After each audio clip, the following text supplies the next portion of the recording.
questions, comments, please put it on chat box and we'll try to answer most of them. If today time permits all today, if time does not permit, then we'll answer it on email later on. Over to Amit. Thank you, sir. Thank you, sir. Just to share.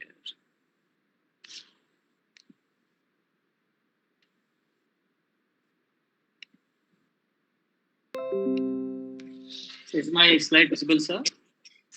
Yes, I can see that. Okay. So thank you, Dr. Ajay and Dr. Mahesh sir, for the kind words. I think both of you are here and better. And thank you for being in this session. So the topic of my presentation is image enhanced endoscopy, the techniques and clinical applications. So I'm just going to give you an overview of the technologies and what are the important clinical applications. Okay. So when we say image enhancements, what do we mean by image enhanced endoscopy? So if you look at this image of duodenum with a white light, you see the mucosal fold, and you also see this surface which appears flat.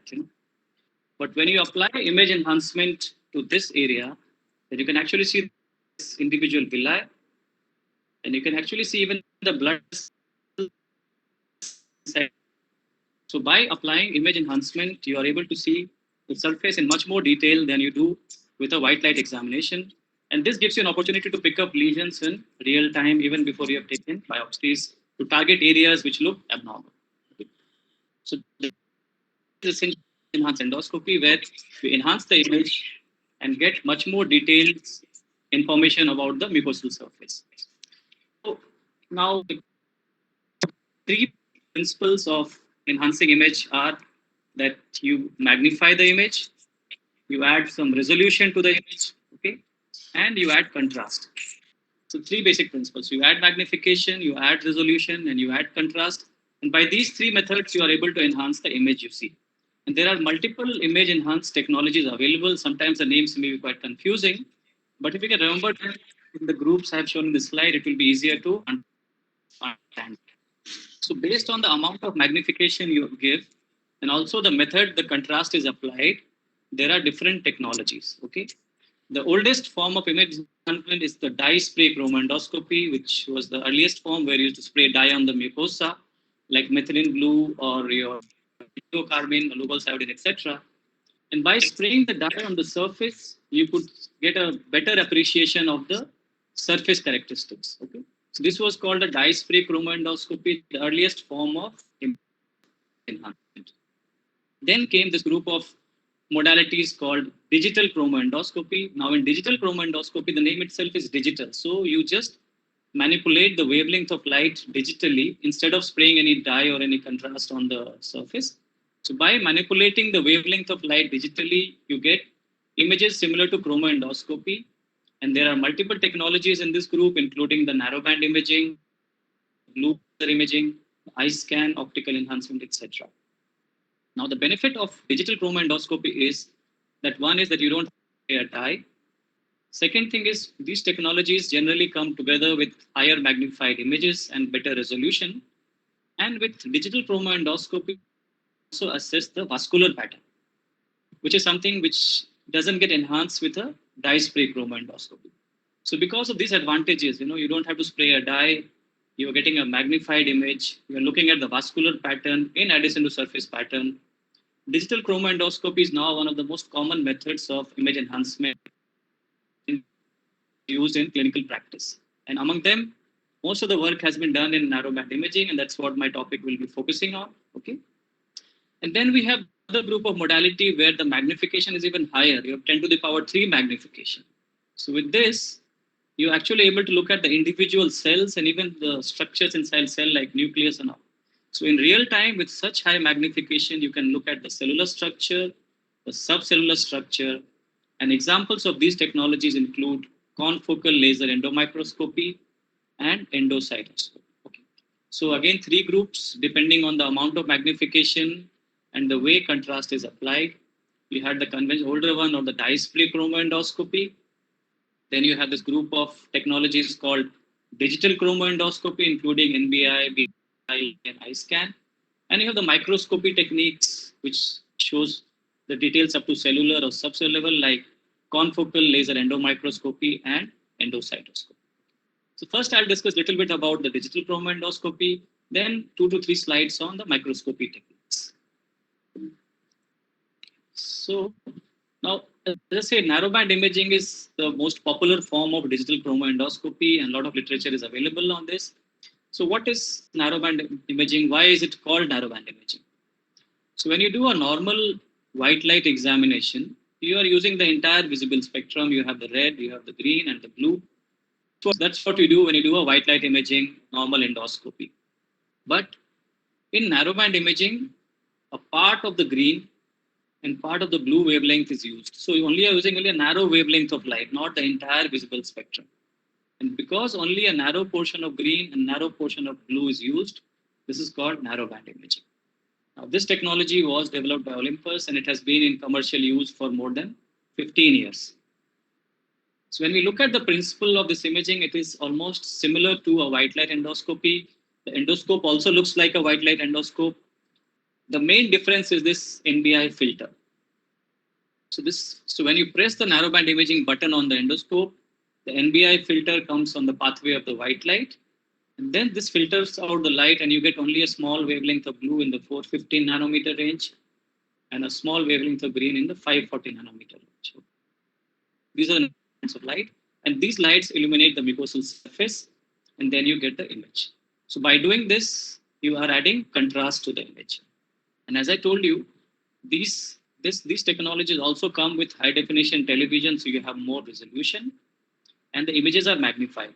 So the final image which you look on your screen has the basically it is a combination of a narrow band which gives contrast, a high definition television which gives you more resolution and magnification. Okay. So by all this, the image is enhanced and you see much more detail than you see on a white light examination.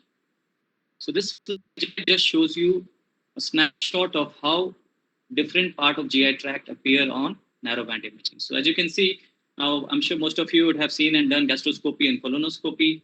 And just think about the images you see during your gastroscopy, colonoscopy, and look at the images I'm showing you in this slide. Okay, this is how an esophagus appears with this IPCL pattern here. This is the gastroesophageal junction with the esophagus and the stomach mucosa. This is the body of stomach. This is the antrum of stomach, the duodenum with the villi, and the colon. So what you're seeing, you're looking at this vascular pattern, the vessels. You're looking at the surface. You're looking at the crypt opening, etc. So you're looking at the microvascular pattern. You're looking at the microsurface pattern. You're looking at the mucosa in much more detail. Okay? And therefore, if there is some changes in these appearances, then that will suggest an early lesion, and that can be picked up even before you see changes on a white light examination. So one of the key strengths of image enhanced endoscopy is that you detect lesions at an earlier stage.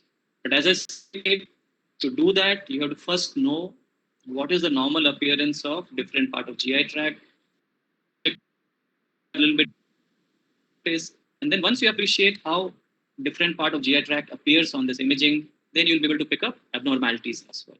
Okay. So I'll just show a quick video about how to do a image enhanced endoscopy. Now the first step in any endoscopy, whether it is a normal white light endoscopy or image enhancement, is that you have to clean the mucosal surface of any debris. Like you see, there's so much of mucosal debris here. So you apply water jet or flush and you clean the mucosal surface of any debris. Okay, that's the first step, any endoscopy.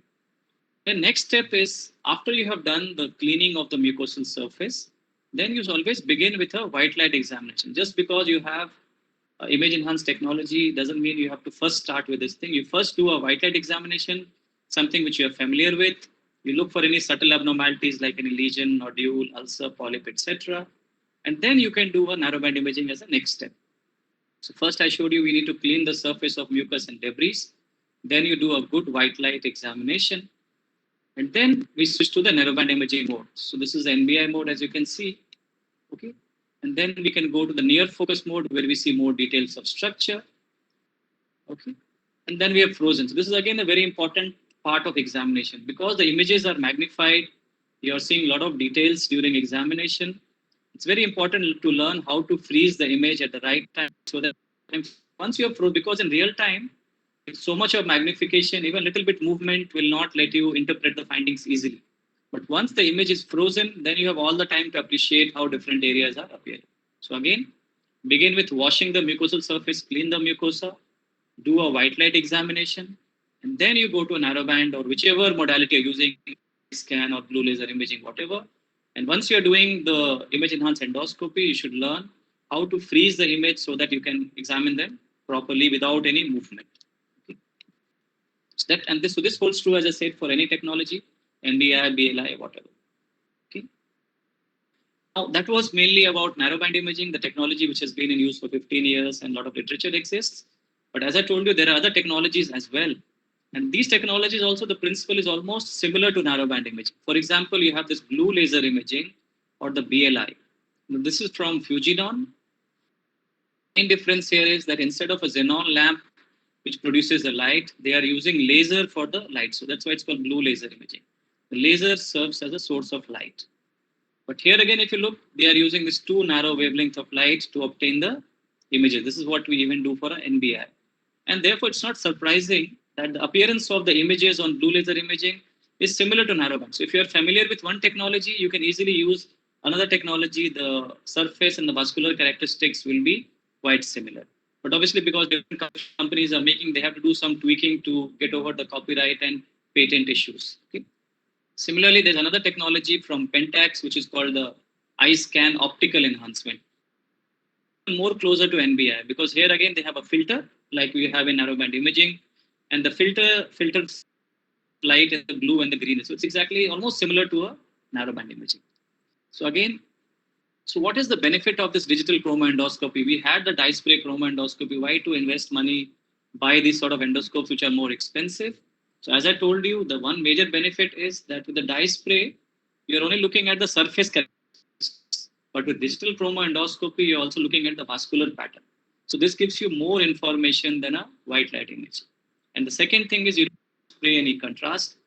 And like in a dye spray, once you're sprayed, then the mucosa gets stained, then you can't take it off. It will take some time for it to clear. But in digital chromoendoscopy, you can switch between the contrast mode or the normal mode as many times as you feel like. So you can switch between the two modes, and you can also get a better characterization of vascular pattern. The images are more magnified, so you're seeing much more details. And that's the reason why these technologies are more popular currently than the dye spray chromoendoscopy. Okay. So coming back to the initial slides, as I said, we have different groups of image enhancement, the dye spray, the digital chromoendoscopy. So now I have just discussed about the digital chromoendoscopy, including the narrowband imaging, the blue light imaging, laser imaging, and eye scan. Okay. And then we have the more recent ones where the images are much more magnified. As I told you, you can look at the cellular and even the substructures like confocal laser endomicroscopy and endocytoscopy. So of which confocal laser endomicroscopy is like basically you're doing a real-time scanning of the mucosal layer. So you can actually see the mucosa real-time without having to take a biopsy. You can look at the epithelium, you can look at real-time. Okay? This is like obtaining a virtual biopsy. Okay. So the technology which is currently used is called, although it's not used widely because of the expense and obviously it needs more knowledge for interpretation of images. But the one which is now currently available is the probe-based called the PCLE, the probe-based confocal laser endomicroscopy. This is a probe which passes through the channel of your endoscope. So this probe then, when it touches the mucosal surface, you get images like this, which is almost like a histopathology image. So in real time, you can say this is a normal area or this is a cancerous area. However, the problem with these technologies, one is it's very expensive. Second thing is how to interpret, because you are looking at a small area with so much of magnification. How to do a complete examination, say, of a stomach or esophagus? How do you interpret so much of information which is coming on the monitor actually? So these are right now the limitations. Obviously, with the development of artificial intelligence, these may improve. So currently, this technology is not used widely, mainly because of these limitations. But again, this has the potential to show you much more details than even a digital chromoendoscopy. The other form of microscopy is called endocytoscopy. This is again from Olympus. Okay. Now, endocytoscopy is like doing microscopic examination of your mucosal cells. So during microscopy, what do? We take a slide, okay, we stain the slide, and then we get the microscope lens close to the slide. So here also, this is the mucosal surface. You stain the mucosal surface. After you have stained the mucosal surface, you bring the endoscope close to the surface. So it's like microscopy of the mucosal surface in real time. And the images you get are like this, which is almost like a microscopic image you see in the slide, HN slides actually. Okay. So again, here the potential is quite huge because you are seeing images at such high magnification, more than 500 times of magnification. You can detect lesions in real time even before taking a biopsy. Okay. Now the one drawback of this technology compared to the confocal laser is that in confocal I showed you, you can see the epithelium and the lamina propria, a bit deeper structures can also be seen. But in endocytoscopy, you're mainly looking at this upper layer only. You're not looking at the deeper layers actually. Okay. So now, again, the problem with this technology is that the image is very, very magnified, more than 500 times. So when you are close to the mucosal surface, you have to keep your endoscope absolutely stable to get a stable image. If of the endoscope will take your image out of focus. Now we had this endoscope at our center for a few weeks for demonstration purpose. And while the image qualities were very good, what we found difficult was to keep the image under focus. Okay. So what I've been discussing so far is that there are different methods of image enhancement. You had the older technique, spray chromoendoscopy, which is still used in some settings. Then we have the digital chromoendoscopy like narrowband imaging, blue laser imaging, and eye scan, which are the ones used right now in clinical practice. And then you have the more magnified image enhancement like the probe-based confocal laser endomicroscopy, endocytoscopy. Now the issues with these sort of image enhancement is that the amount of information you're looking at is quite big. You have to be familiar with what is a normal pattern, what is an abnormal pattern. And all this may not be very easy for a human mind to do it, actually, okay? And this is where artificial intelligence is going to be a big help. And there are already a lot of work being done, and it's shown that artificial intelligence can help us in interpreting the findings during this image enhanced endoscopy. In fact, companies have already now come out with the artificial intelligence enabled devices, like you have this EndoAid from Olympus, which helps to detect adenomas during image enhancement in real time. We have this CAD eye from Fujinon, which again helps to detect adenoma during real time endoscopy.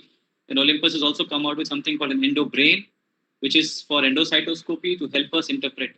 So I think in future, artificial intelligence will come integrated with image enhancement so that the application is much more easier and you are able to help interpret findings more easier than otherwise for a human mind and human eye to see and appreciate everything. I think sometimes it's a bit challenging. Okay. So that was the first part of my presentation where I discussed about the different image enhanced technology. Now for the second part of my presentation, I'm going to talk on the clinical applications. Okay. Now what are the clinical applications of the technology? So as I told you, currently among the enhanced imaging, the digital chromoendoscopy is the one which is commonly used. And among them, narrowband imaging is the one where a lot of work has been done. This is something which I have been using in my practice for more than 12 years now. Okay. So I'll show you some clinical applications of this technology. Let's start with a case-based scenario. Let's say, and we start with an case from the esophagus. So you have a 60-year-old male patient who's a known case of Barrett's esophagus. Okay. Now we know when somebody has Barrett's, we need to keep them on surveillance 3 to 5 years. This patient is scheduled for surveillance. So what is the recommendation for surveillance? That when you do a surveillance, you do endoscopy, and you take 4-quadrant biopsy every 2 centimeters. That is the Seattle protocol.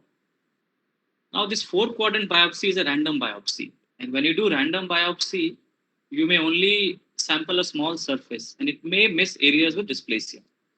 Now to my point more clearer, these are 2 images of our patients with Barrett's. Look at this image. This is the Barrett's esophagus. So if you are doing a surveillance in this patient, you may take image from, say, if you're doing a 4-quadrant biopsy, you may take a biopsy from here, you may take a biopsy from here, biopsy from this area, this area. But what if the dysplasia lies in this region? So just by taking random biopsy, you are not sure that the area where you are biopsying, dysplasia will be in that area. So there is a chance of missing dysplasia. Look at this case. This is a long segment Barrett's. Okay. Now here again, if you're doing a 4-quadrant biopsy 2 centimeter, you'll probably take from here, this area, and this area. But what if the dysplasia is in this area? So is there any technique by which we can, during endoscopy itself, say that, okay, this area to me looks dysplastic, okay, and I should be taking. So can we identify dysplasia in real time? The answer to this question is yes. Image enhanced endoscopy can help us in detecting dysplasia in real time. And so again, that's what I will be discussing mainly about narrowband imaging. In terms of Barrett's esophagus, there are different patterns which have been described. So, and as I said, you have to be familiar with these patterns to use them in your practice. So you may have this round pattern, or you can have the ridge pattern.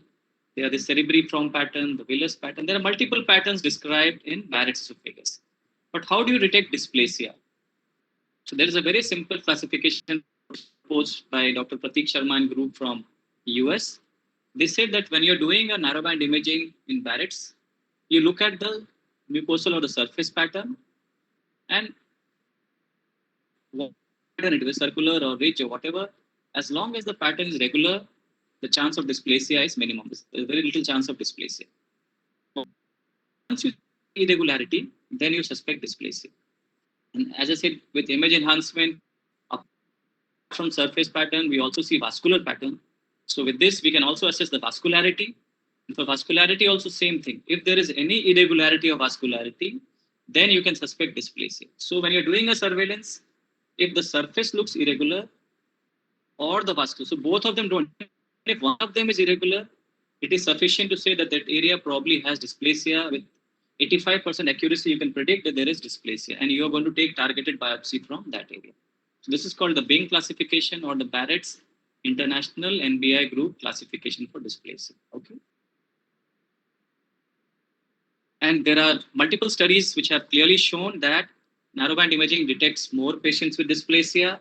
It needs fewer biopsy samples. In fact, a meta-analysis has shown that the sensitivity and specificity of identifying dysplasia is more than 90%.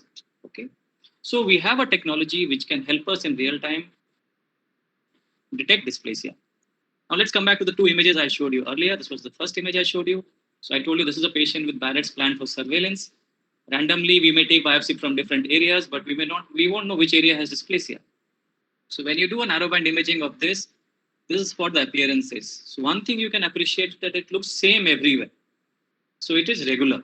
So in this patient, there is no dysplasia based on NBI, and you can take biopsy from any 4 areas. So please remember, this doesn't mean that you should not take biopsy. Still, the recommendations are that you should still take biopsy even if you don't find dysplasia, because there may still be some miss rate with even image enhancement. In this particular case, with image enhancement, we see everything is looking regular, so we can biopsy from anywhere we feel like. Okay.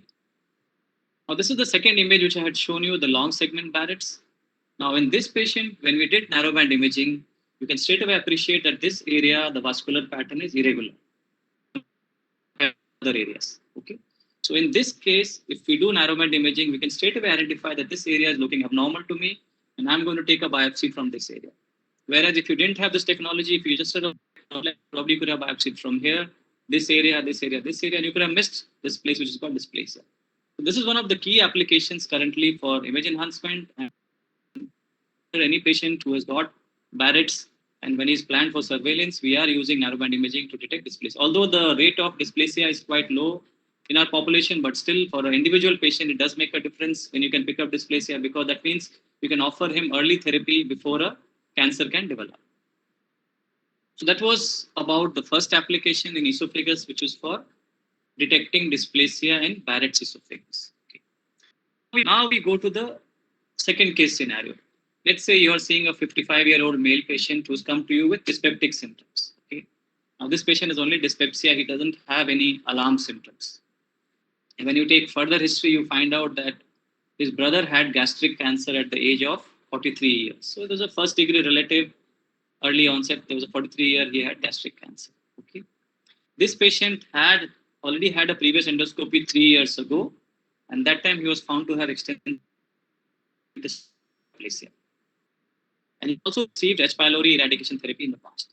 So obviously, if somebody is 55 years old and dyspepsia, they will endoscopy, but this patient has a family history cancer. He has extensive intestinal metaplasia and there's a past history of H. pylori infection. So all these features put him at a high risk of developing gastric cancer. Now, the problem with gastric cancer is that by the time symptoms develop, the cancer is usually advanced. And many of them are not operable actually. So if you wait for symptoms to develop, then it may be too late. So can we put patient on some sort of a surveillance program? Can we, when we do an endoscopy, can we apply some technology by which we can pick up an early gastric cancer, which is not even seen on a white light examination? Because if we can pick up an early gastric cancer, then that will make a big difference to this patient's long-term outcome. So here again, the answer is yes. With image-enhanced technology, we can pick up early gastric cancer before they are visible on a white light examination.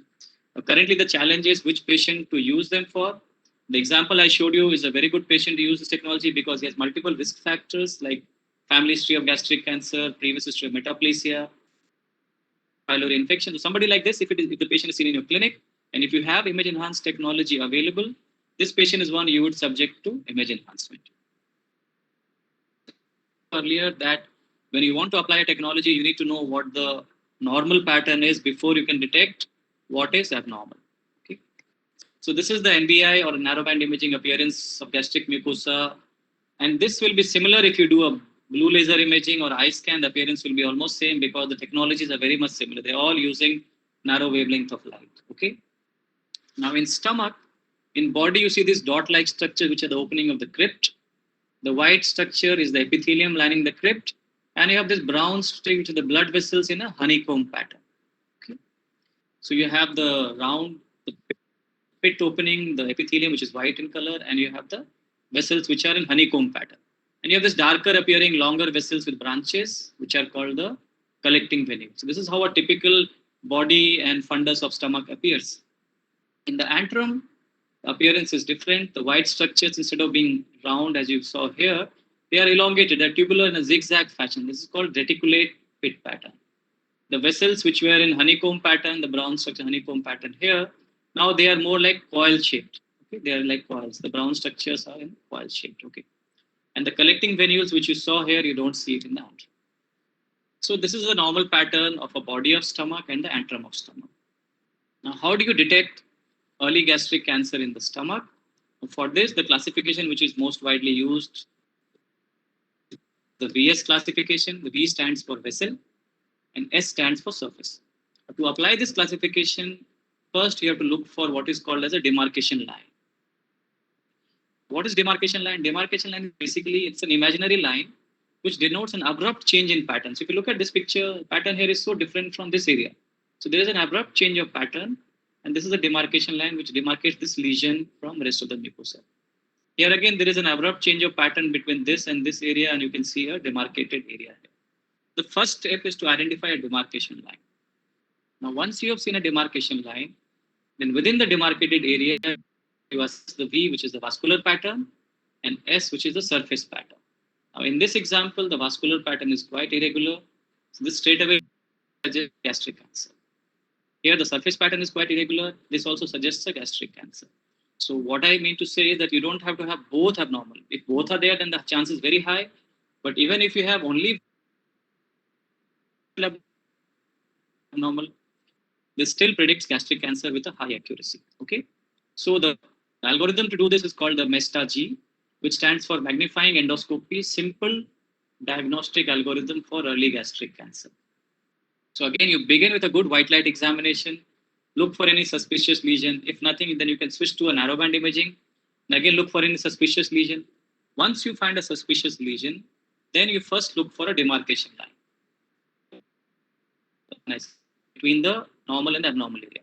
If demarcation line is not seen, then it is unlikely to be gastric cancer.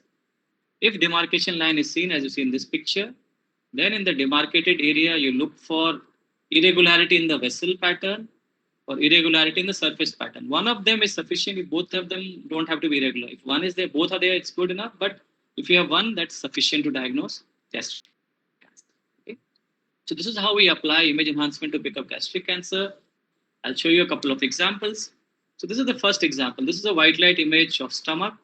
Now, if you are not very careful in examination, you may pass it off as a normal examination. But if you look carefully, there is a pale area in this part of stomach. Okay. And when you apply image enhancement or narrowband imaging in this, straight away you can appreciate there's a demarcation line here between this area and this area. So that's the first criteria satisfied. And within the demarcated area, you see a lot of irregular blood vessels. So this is an example of gastric cancer, which is picked up so much easier on a image enhanced endoscopy. So another example of a case, this is the endoscopic image of antrum. Again, if you are not very careful, then you are going to just pass it off as a normal examination. But if you look closely, there is some abnormality here. And when you switch to narrowband imaging mode, you can see there's a demarcation line between this normal area and abnormal area. And in the demarcated area, you are seeing this irregular vessels. This is again suggestive of gastric cancer. And here again, there are multiple studies which have shown that image enhanced endoscopy has got much better specificity. So diagnostic efficacy is much better than white light in picking up early gastric cancer. Okay. So scenario where we had so the patient I showed you, if you have technology available, then for that patient, you are going to use image enhanced endoscopy to pick lesion at early stage. The third case scenario, basically from colon. This again is a frequently encountered scenario. So you're doing a colonoscopy in a 55-year-old male patient, and then you find that there's a 3 centimeter sessile lesion in the rectum.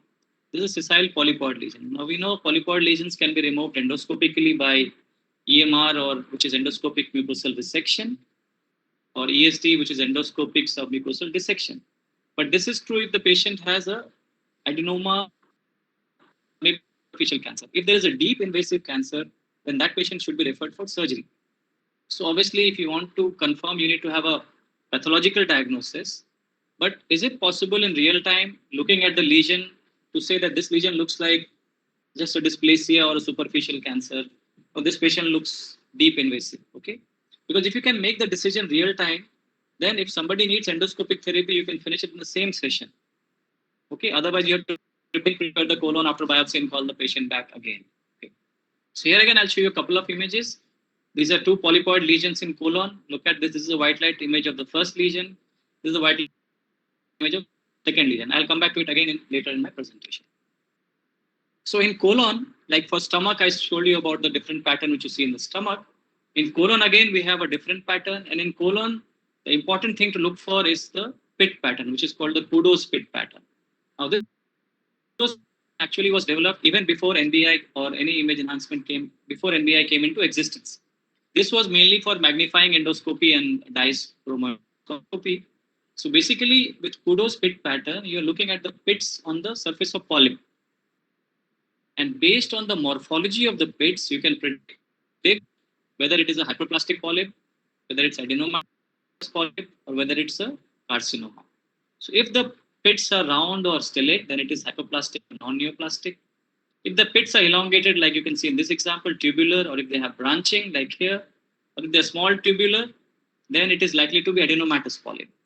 If there are non-structural pits are absent, some are looking bizarre, then you suspect an invasive carcinoma. So in colonic polyp, even a pit pattern alone is sufficient to tell you about the underlying lesion. However, with the availability of narrowband imaging, classification was developed, which is called the NICE classification, or the NBI, International Colorectal Endoscopy Classification. So for Barrett's, we had the Bing classification. For stomach, we had the VS classification. For colonic polyps, we had NICE classification. Now, this, as I told you, because in narrowband imaging or image enhancement, we are also able to appreciate the vascular pattern. The surface pattern described by the kudos pit pattern, they have also added the vascular pattern to improve the accuracy of detection, and they've also added the color of lesion. So when you do NBI for a colonic lesion, you look at the color, you look at the vascular pattern, you look at the surface pattern.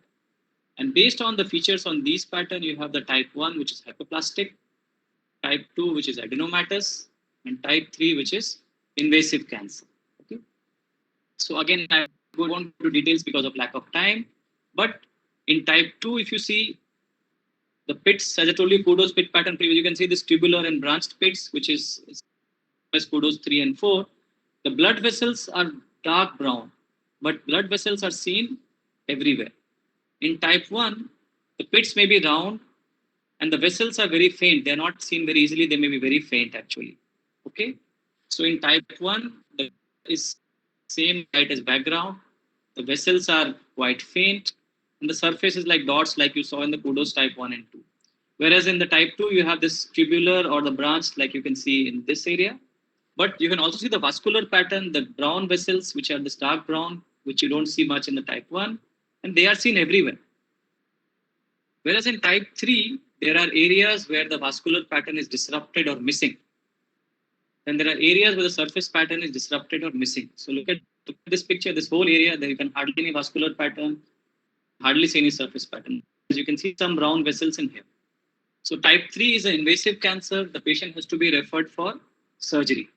Type 2 is adenoma or maybe a superficial cancer. This patient can be managed with endoscopic therapy. Okay. And again, there are multiple studies with NBI for colorectal polyps, and they have shown that NBI is very good in discriminating neoplastic from non-neoplastic polyps. Now, coming back to the example I showed you in the beginning of the colon section, this was the white light image of a sessile lesion I showed you.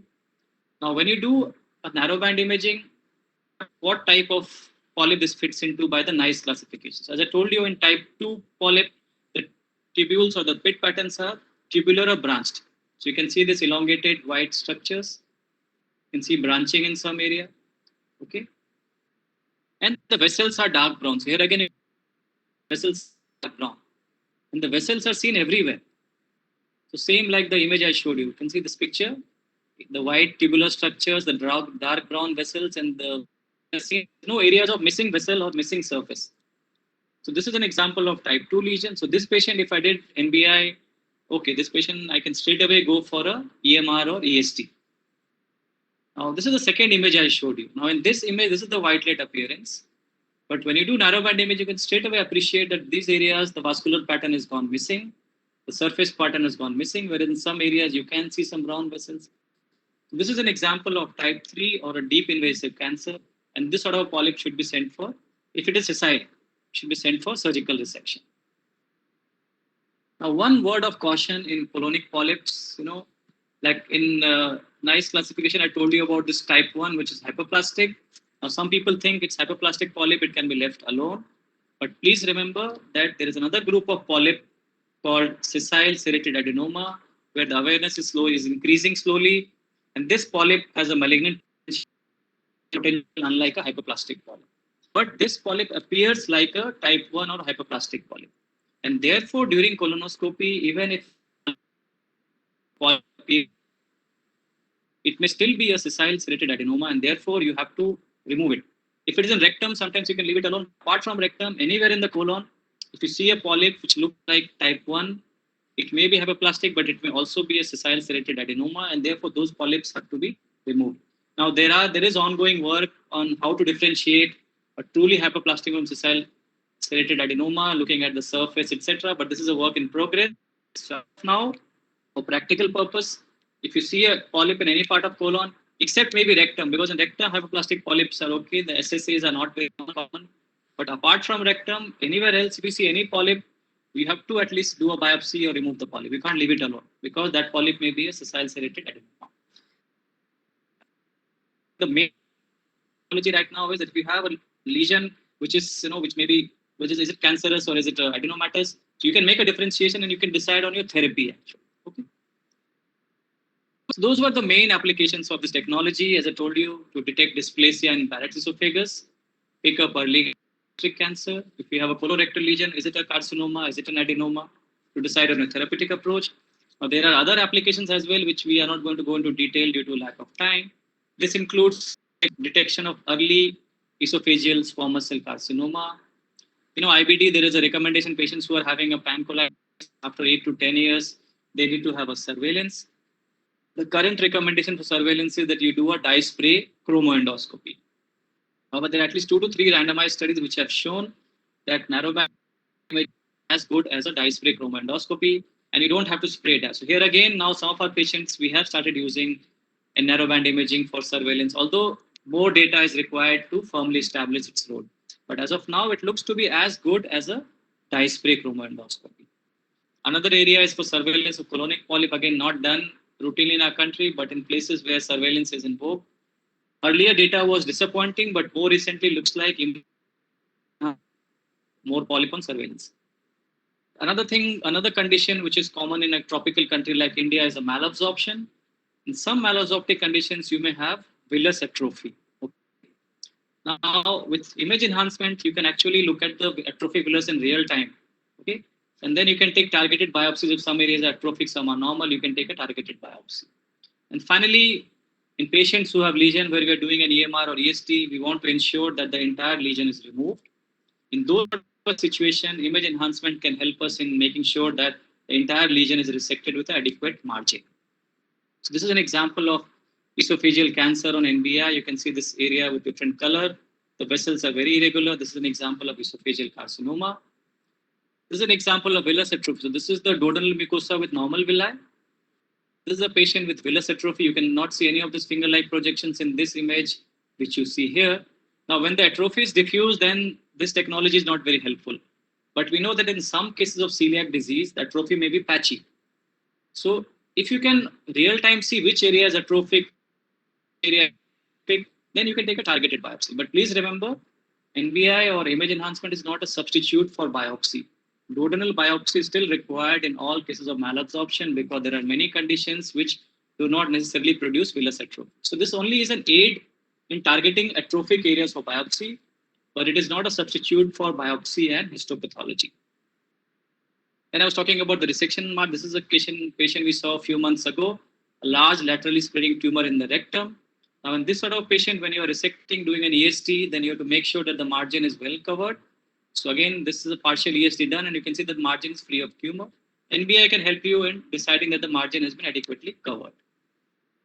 So in conclusion, what I've discussed so far is that image-enhanced endoscopy, of which we have the eye spray, the digital chromoendoscopy, and the microscopy, of which the digital chromoendoscopy is the one which is most commonly used currently. It enables us to assess the mucosal surface in great detail. Okay, it is better than white light imaging in detecting lesions at an early stage. And image enhancement like NBI has an established role in detecting dysplasia, early gastric cancer, as well as characterizing colonic polyps. And obviously, with artificial intelligence, it's likely to lead to wider application of this technology in clinical practice.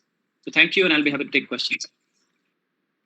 Thanks, Amit, for a wonderful presentation, as expected, making a difficult topic so easy. I hope the residents got some carry-home messages. There are a few questions. Actually, you covered both the questions which are on the panel, but I would like to reiterate further. You already mentioned that to do NBI or to do any image enhancement, there are 4 steps. The residents, please must remember, it's just not a question of pressing the button. Amit specifically told, just because you see a lesion, you press the button and see, that's not done. That the first step is good cleaning of the whole surface. Second is to switch on the whatever technology you're using, I will say here NBI. Third is to magnify that area. And fourth is freeze that area.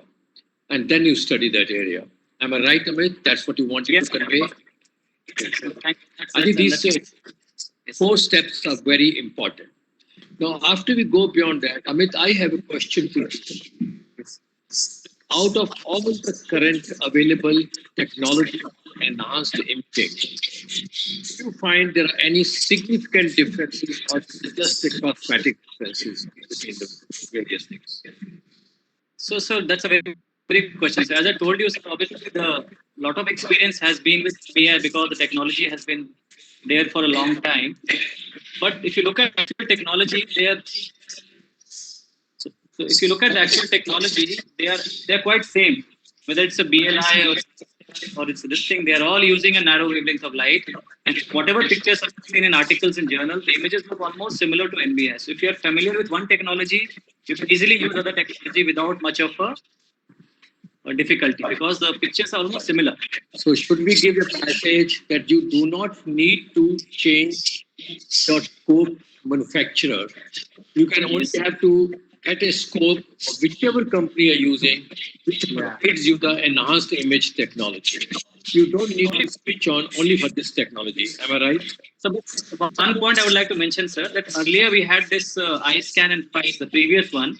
There they were just manipulating the image on a white light. Actually. That was not as good. Now the BLI of Physion and the eye scan OE, that optical of the Olympus of the Pentax is similar to this. The previous eye scan, previous PICE was not as good as the current technology.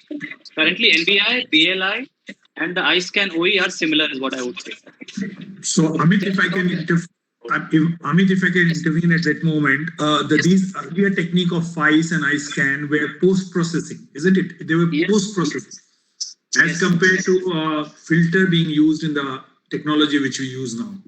Is that correct? Yes, sir. Yes. Perfectly. That's what I said. So earlier they were manipulating the image after white light was obtained.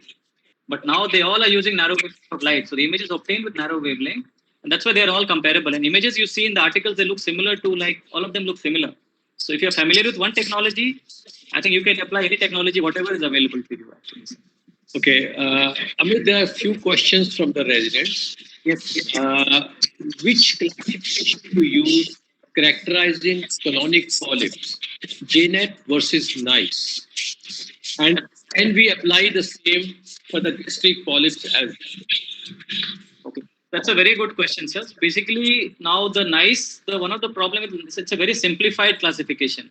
So in the NICE 2, it also includes low-grade dysplasia, high-grade dysplasia, and superficial cancer. It doesn't differentiate those patients on NICE 2, actually. So to improve upon that, JNET was discovered. But the problem is JNET has 2A and 2B, and 2B is basically high-grade dysplasia or superficial cancer, and 2A is a low-grade dysplasia. But the problem is that when the Japanese did the study, the outcome was quite good. But when it was applied in the real life clinical practice, then actually in the real life situation, the JNET 2A and 2B was not very easy. Even recently, GD or Endoscopy journal, an article was published recently.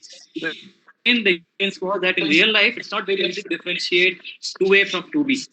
But whether it's a 2A or 2B, both of them can be subject to endoscopic therapy. Sir. So therefore, I think it's already, even if you don't use a genetic certification. So Ajay seems to be busy with some calls. So a few questions. Amit, we have only about 10 minutes, and so we will like you to answer as many as possible. So a lot of questions that they're not able to differentiate as to when you describe the vessel and the surface. Can you show one of the images and show them once again that what do you mean by vessel pattern and what do you mean by surface pattern? There's some confusion, it seems. You did show the white line and the brown line you showed us very nicely, but I think for the students, if you can show one of the images and differentiate what is a surface pattern and what is a vessel pattern. Yes, I'll just share my slide again so that I can show that.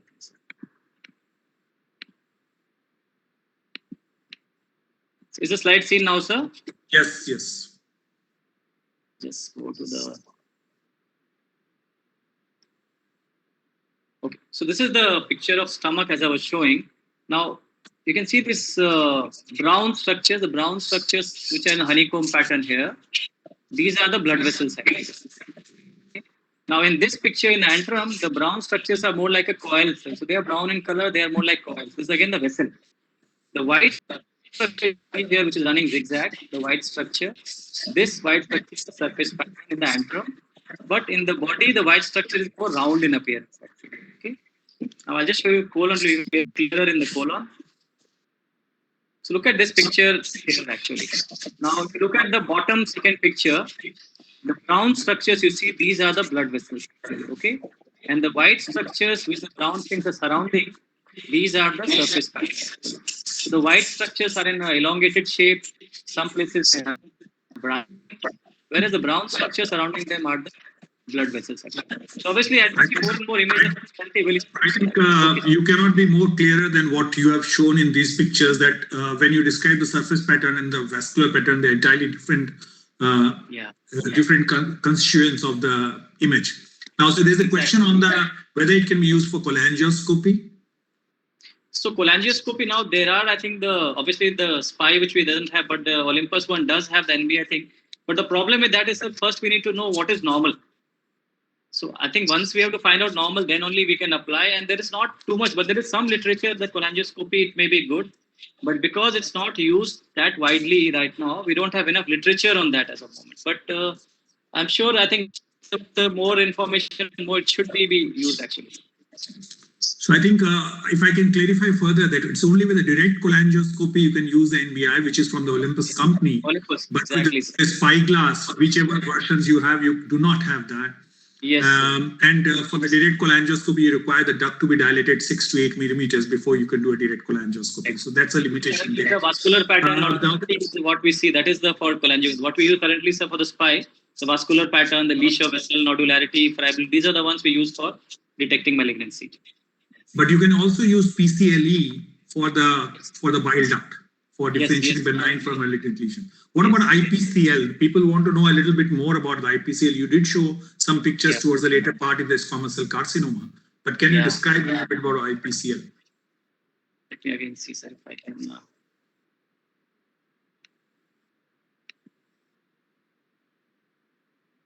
That sharing screen, is my screen still visible? Okay, 1 second, I'll just share it. Not yet. Yeah, now we can see it. Okay. So again, because of lack of time, I purposely didn't cover that area, but just to show you. So this is the esophagus actually, which we see. Normally in esophagus, so this is the pattern you see on screen. It's the normal IPCL is the intrapapillary capillary loop. So normally these are the capillaries, they're in the more of a loop shape, they are scattered around actually. Okay. Now this is a lesion where you have a cancer and the pattern is distinctly abnormal in this particular area actually. So this is what the IPCL pattern is about. And esophagus, one good thing is that it's a stratified squamous epithelium. You don't have any pits or villi. So you only focus on the IPCL pattern actually. And IPCL pattern is what helps you identify the cancer. So these are loops of which are seen in the esophagus. Let me see if I have any other image of that I can show.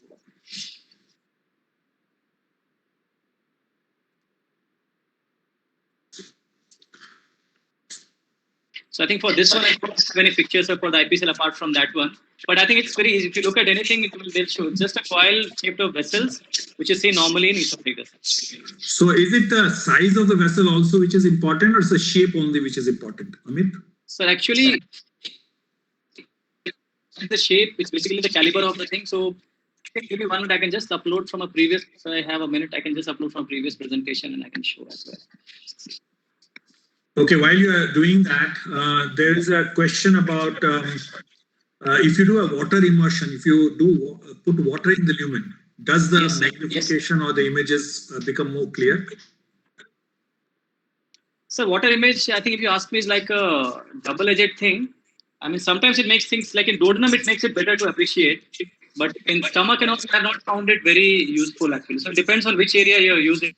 In duodenum, it helps you, the villus start floating and you can see things much better actually. But in other areas, practically I have not used immersion, and I think it should not, because it's basically you have to maintain the distance between the image and your lens actually. So it shouldn't make too much of a difference is what I personally feel. So do you use a cap while you're doing the procedure? So again, that's a very important, very good question, sir. I think for the narrowband imaging for the upper GI tract like esophagus and stomach, I always use a cap because cap gives us a very stable image. But in colon, sometimes you may get away without using it. But if you have a cap, it's very helpful to use it because it gives you a very good image of that stable image of that area. Ajay is back. So Ajay? Yes. See, Amit, there's one question here. Yes, can you please explain about linked color imaging? So linked color imaging also is a part of the Fujinon this thing, and that just looks at only one aspect, which is the color of the image actually, sir, LCI.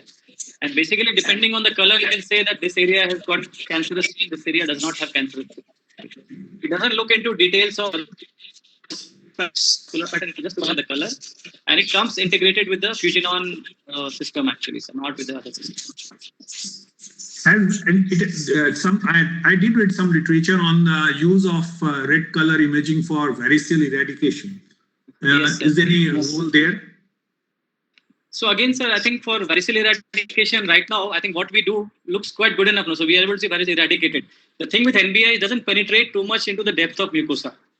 These vessels actually mucosal planes are actually, and NBI images are not too, they don't penetrate very deep actually. So therefore, whether it can, I think our conventional way of assessing eradication is quite good, is what I feel. NBI may not really help us in talking about the deeper vessels if they have been eradicated. Because penetration is only superficial. The blue ones don't penetrate very deep into the mucosa. So I can share the thing with the IPCL pattern. Can I show now? Yes, yes. Okay. So if you, so can you all see this picture?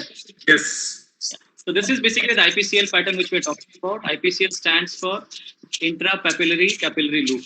Now in normal pattern, this is how the IPCL pattern is actually. But what happens is when there is a disease, they become thicker. There is a change in the caliber. The caliber, it becomes thicker. Second thing is the morphology also changes. They may be like a petal of flower. They may be like multiple petals of a flower. Then they can be branched. Finally, they have no particular shape actually. So depending on the thickness of the vessel, depending on the morphology, we have different IPCL types. The type 5, which is 5.1, 5.3. As you go down the type, the lesion becomes more and more deeper. So something which is a 5.3 and is not amenable to endoscopic therapy. Something which is 5.1 and is amenable to endoscopic therapy. But I think for us, for practical purpose, say outside of Japan, even if you can pick up a type 5 pattern, whether it's 5.1 or 2, it doesn't matter because at least no. Interestingly, now we are picking up these cancers in our center and we are doing ESD for those patients basically. So definitely IPCL is something which is helpful. This is an example of the real-time IPCL pattern on a esophagus. And this is an example of an abnormal type of, you can see the things have become thicker, more like petals of flower. This is an example of superficial cancer actually. So there was a question on learning curve and time taken during the procedure. So how much extra time do you usually take? So this again is a very important question, sir. So in terms of learning curve, obviously, this technology, since you're seeing a lot of details and you're looking at different areas, and it varies from area to area. So if you're talking about, say, duodenum, it's quite easy to understand atrophy. You may pick up after a few cases, actually. Stomach takes a bit more time because stomach is more voluminous structure, the larger surface to cover. Barrett's may be again a bit easier. So depends on which area we are looking at. And thing is, what I personally tell people is that when you're doing image enhanced endoscopy, whatever images you have obtained, you store the images. Whatever biopsy you have taken, after the biopsy report is available, you go back to the biopsy report, look at the biopsy report, what the biopsy finally came as, and then you can look back at the images again. So a lot of self-learning can also happen in this sort of a technology. And if you keep doing it, then you will get familiar with technology. Easier in the parrots, easier in duodenum, slightly more challenging in the stomach. Esophagus also is quite okay. Colon again, I think depends. Colon, if you are differentiating type 2 and 3, it's easy. But hyperplastic is now a little bit problem because of the serrated adenomas. So we don't know. I mean, it cannot differentiate between those two type of polyps now. So I think repeated examination, storing images, going back at it may help us in improving the learning process. Ajay, we'll need to wind up. So final comments by Ajay. Well, I think it's been a wonderful experience to listen to Amit and clarify the complex subjects in a simplified manner and to actually apply that what is clinically relevant and not clinically relevant. And these are carry-home messages which he has said that, and I mean, these are all different technology, or if it's similar to each other, depends on whether you are used to one of these that you are using.